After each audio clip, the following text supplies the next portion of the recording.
another thing that I do when I notice that it's been a very pressing week for you, I try to keep the honeydew list very short. Mm-hmm. I don't know if you've noticed that. I I don't ask you to do anything I really because I'm appreciate like, that. because I know you need to rest too. Yeah, yeah. Yeah. And you do a good job at that. So I Mhm. really appreciate you keeping that list short.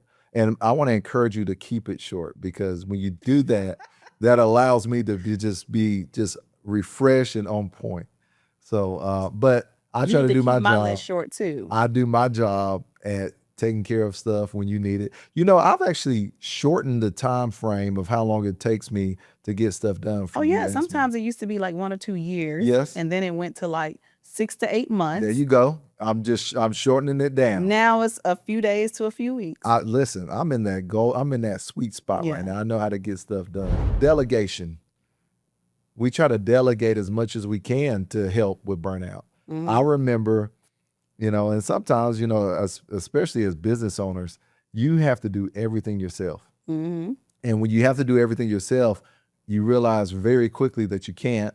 And when you try to, you do poorly at it because you just Yeah. can't do that. And so you have to have other people in your world, in your business, in your family to really help delegate that. We delegate at home, Yeah. like with the family chores and, Oh and yeah. having the kids do stuff. I have noticed though, the more we delegate, the more stuff gets broken. I know. I know. They break stuff. Stuff gets stained. You get bleach on your shirts and stuff. But that's just a part of the training process, and Hmm. just knowing that that's just what's going to happen. But really, that delegating. But you have to really know how to enjoy your life. I mean, we only get one of these. Yeah. We have to know how to enjoy our life and to stop worrying about the things that we just can't control or the things we can't change. Yeah. Do you have anything to share about that? Yeah. Like you saying that there was make sure I don't get teary eyed. But there was a special lady in my life who passed away literally a month after your father had passed away. They both transitioned to go home to be with the Lord. And something she had texted me one day, she had texted me this long paragraph about the Spirit of the Lord says this and that she was saying to me, but she said, Tanora, I actually still have her text message pinned. I saw that And last week. Hmm. she's been gone home with the Lord for almost 4 years. She said, Tanora, please enjoy every moment of your life and stop worrying about the things that you cannot change. Yeah. And that just brought tears to my eyes because sometimes I think in the moment of the busyness, you don't even stop to reflect and just enjoy the life that God has given you. Wow. Yeah, so I'm still learning that. I'm still learning that today. I still think about what she said to me probably on a weekly basis. Wow. Wow. Yeah. That's really good. So Yeah. that's actually something I want to apply to my life because you really don't realize how precious life is Mhm. until you're close to losing it, or Mhm. you see someone that you really love or cherish and they lose their life, and you realize, Mhm. wow, like they're gone forever. Mhm. And so it makes you really reflect back on, I need to take full advantage of my life and the people around me Mhm. and my family and just pouring into them even more. Yeah. So, and then of course we have to prioritize our faith over productivity. Yeah. There's always something that needs to get done, but we can't lose sight of our faith. You mentioned the quiet place earlier. Yeah. Just spending time with the Lord. One thing that I've tried to do is just when I get up, if I just wanting to pray and just spend time with the Lord, and just asking Him to direct my paths and just give me ideas and to unlock my mind for creativity and to bless my wife and to bless my family and to bless our employees and our business and to cover them.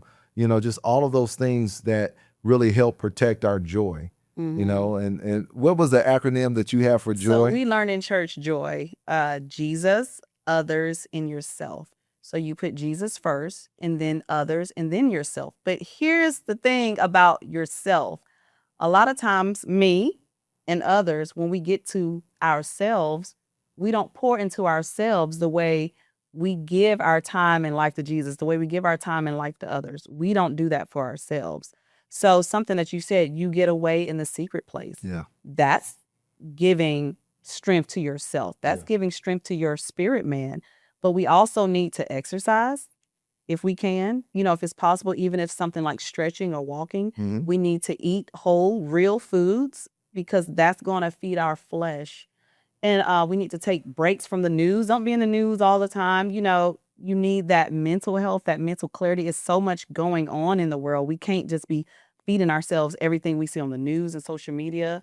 And we just got to make time for us. You know, something you just said there, it reminded me, I heard someone say, you know, a lot of people drive really nice cars that only take high octane gas. Yeah. And the folks driving those cars, they will only put high octane gas in their car. Don't even ask about putting cheap gas in there. They would never do it. Yeah. But when it comes to our own bodies and our own temples, we're willing to put any type of food in our bodies. Yeah. But when it comes to our vehicles and our We put the cars, best. we put the best. Like if your vehicle takes that high octane, what's going to happen? Yeah. Yeah. Yeah. I mean, we have to put the right stuff. And I love French fries. Oh yeah, you know. Well, Steak and Shake, you know, they fry theirs in tallow. Oh, does that make it healthy now? Yeah. Well, all right. But we have to, you know, take care of ourselves, as you mentioned, really take care of that temple. Yeah, and it's no perfect formula. We just try to stick to like a 80-20.